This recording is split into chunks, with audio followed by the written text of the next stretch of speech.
Hey there guys, it's Skymin, and I'm here today to talk about the recent Gun Mettle update.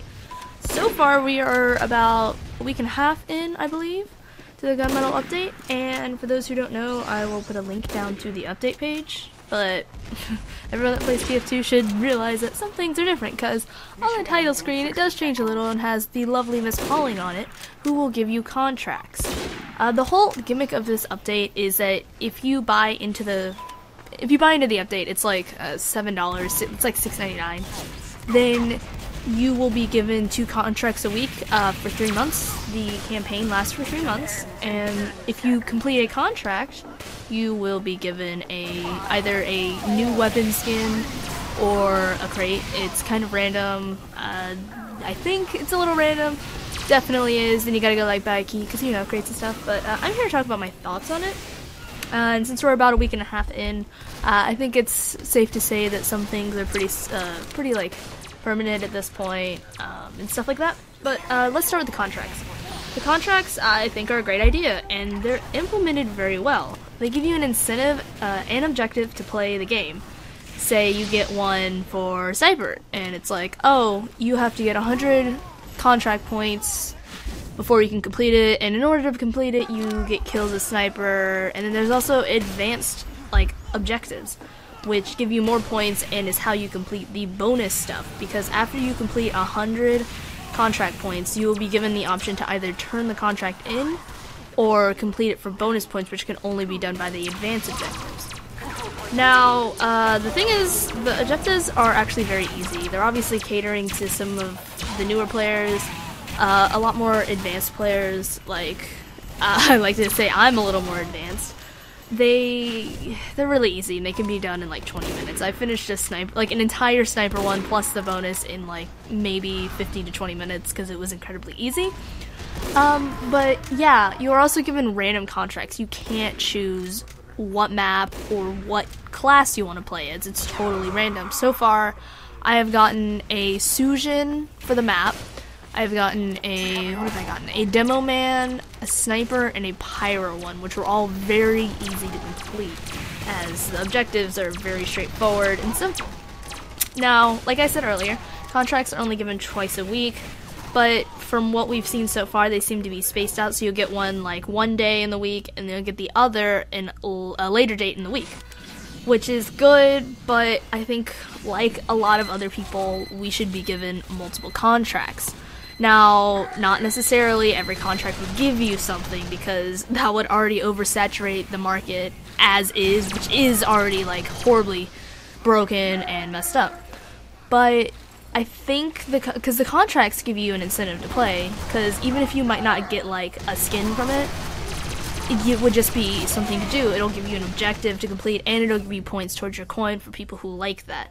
That's my thoughts. There's a lot of other people who think that too, and it would be a pretty good idea if Valve would just do that, where only the first 2 give you like weapons and crates, and the rest just give you points towards your coin that can level up and stuff. Like me and everyone's coin is still like at the first. No one's reached 1,000 points to level it up or whatever, because you only get 130 maximum per thing, I think, because you have to like turn it in and whatnot. But out of that, the skins are a huge focus of the update, and at first sight, when the update pages first came out, it seemed to be the main focus of the update until you went to the second page, which I will talk about later. I don't like the skins.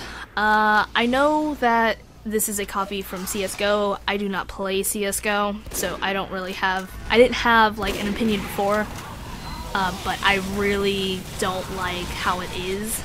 I do like that, you know, the whole contract thing, I really like that. The thing that gets me is that the skins, well, you can't apply them to anything. It's there. It's like you get a Medigun with a tartan skin or whatever. I don't know.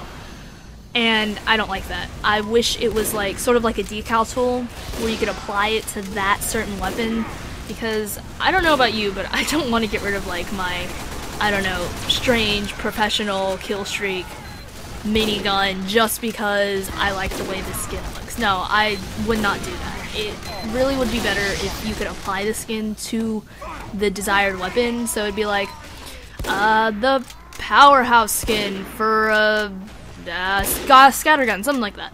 But no, you can't do that.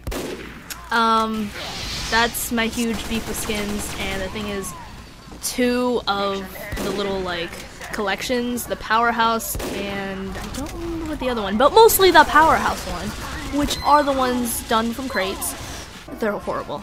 They are ugly, they are terrible. I don't want some bright green rocket launcher that can be seen from a mile away in a game. It does not, it clashes really, really bad with the art style as is, just like the Pink as Hell and the Bitter Lime of Defeat, I think it's called. It's the bright green and the bright pink, is basically what I'm saying. It does not go well with the pastels and sort of dulled colors of TF2. The only collection that I really, really like is 2 Fort because, again, it goes with the art style and it's based on the 2 Fort colors, and there's a few really good ones. But other than that, the skins I really don't care for, and in this update also introduced unusual weapons, which, yeah, that's the thing now. I'm not gonna lie, the unusual weapons look pretty dang nice, especially that cold one. I really do want to get my hands on a cold unusual weapon because of my whole I like cold. But anyhow, off of skins, which, like, just wrapping that up, don't really like the skins. Not a thing to me. I really don't care for them. They're not really useful, just cosmetics. Like, at least hats, that most of them are kind of nice. You got hit or miss, but most of the skins just, I don't like the way it's been put into the game. But on to what is actually the meat of the update, and that is the weapon balances. Now, if you went over to the second page on the update, you'll see this huge list of balances and changes. The 2 classes that got hit the most, both nerfs and buffs, are the Spy and the NG. The Spy, himself, not just as, like, take away the weapons, he got buffed. He can now take more damage when cloaked. Like, there's a 20% damage decrease or something, like, all around if he's cloaked. And effects like Jarate and Fire also have a lesser time with him. That's good. Like, I was really mad at that at first because I didn't think Spy needed to have that at all, but it seems to work out pretty well. I'm not having an issue killing any spies. It's good. The spies can let go. But on Spy, the 3 main changes to 3 of his weapons are the Den Ringer got nerfed, I guess you could say. It got changed so it wasn't a get out of jail free card like everyone was using, and it's just a feign of death and you get away. Because you get a speed boost now from what I understand, but I am not a good spy, and when I spy, I don't use the Den Ringer that much, so it doesn't really affect me. The one that I am glad about is the Spicicle got nerfed really bad. It is no longer a direct counter to the Pyro, who is Spy's counter. Like, that's just bad design. If you have a weapon that counters the counter for that class, that's not good. So thankfully they nerfed that, and it's not as bad as it was. And the third one, and the one that I was so happy for because I can actually play Spy fairly well now, is the Big Earner. The Big Earner now gives you a 3-second speed boost upon backstab. Whoo, the chain stabs you can get with that. Oh, it's good. It is now my choice of knife, as previously it was just a sharp dresser, which was, you know, just a reskin of the first one.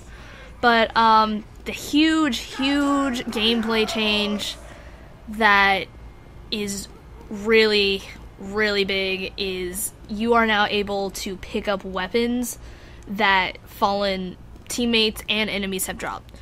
Now, the stipulation to this is that class has to be able to wield that weapon. You can't have a scout jumping around with a rocket launcher. It's not randomized. But the problem, like, I like it. I think it's fine when it comes to pubs. Totally fine when you're just in a normal game.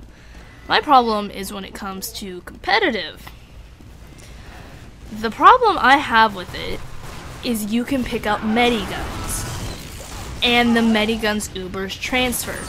So if you get, if you drop, like if you're a medic and you drop, then the enemy team can call out that the enemy medic dropped, push every one of your teammates away from the medigun, and have their medic go grab the medigun and instantly have a full Uber charge. This changes games significantly, and it would change the tides a lot, but I think the leagues are starting to ban that feature. I remember seeing a post a few days ago where it said the UGC League is banning the ability to pick up miniguns, and it's for a good reason, because it will cause a lot of problems if it's not dealt with. I'm not sure if they're banning the whole actual, like, other weapon pickups, because honestly I think it's fine, but the miniguns with the transferring of Ubers is the huge issue. But like I said, I think the leagues are trying to take care of it, so that's a good thing. And lastly are the maps. Snowplow has finally been added. For those who don't know, Snowplow was the intended end-of-the-line map that was supposed to go with the update, but Valve pulled it for initially saying it's too confusing for players, but they shoved it back in this update for some weird reason. And then we also have Sujin, which is the Japanese-styled map. We have Borneo. Is it Borneo? I keep thinking it's Borneo, but I think it's Borneo. And then we have Powerhouse, which is the Valve-created map, and is the first 3 control point official map. And okay, so Snowplow, really glad it's been added, but I'm also really, really pissed at the same time because they didn't ship it with the intended update, and that update is now infamous for being one of the worst updates because of all the hype that was surrounding it, including the map that was taken out. So that aside, Snowplow's a fun thing. There's some really, really bad choke points, so it's not the most balanced. Sujin is, it's a good sniper map. It was originally intended to be an arena map. For some reason Valve went with the King of the Hill, probably because King of the Hill is more, like, popular. But it's a very, very good sniper map, and that's not a good thing. You can just snipers standing from spawn to spawn, because if you stand, just go a little bit out of spawn to the right, you can see all the way straight to their spawn, and it's not very good design. Like I said, it was meant to be arena, but for some reason they went with King of the Hill. And Borneo, I played on it once before, and then I was playing it during the update, and it's a lot of fun. I really like it. Powerhouse is a lot of fun. I originally thought it would be a lot shorter than most control point games, but it's a lot of turtling. There's a lot of turtling involved, so it's not as fast as you'd think. Now the problem is Snowplow and Sujin, due to the excessive amounts of particles, cherry blossoms, and like snow effects, there are pretty bad frame rate issues. I haven't had much on Snowplow.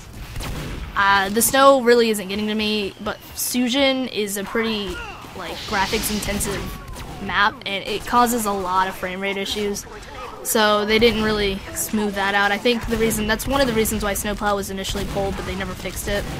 So yeah, that's my thoughts. It's a good update. There are some good mechanics that I like. I don't like the skins. The maps are pretty good. We got 4, but yeah, the mechanics and stuff, those are my thoughts on them. But in the comments below, tell me what you guys think of the Gun Mettle update, and I'll see you guys next time.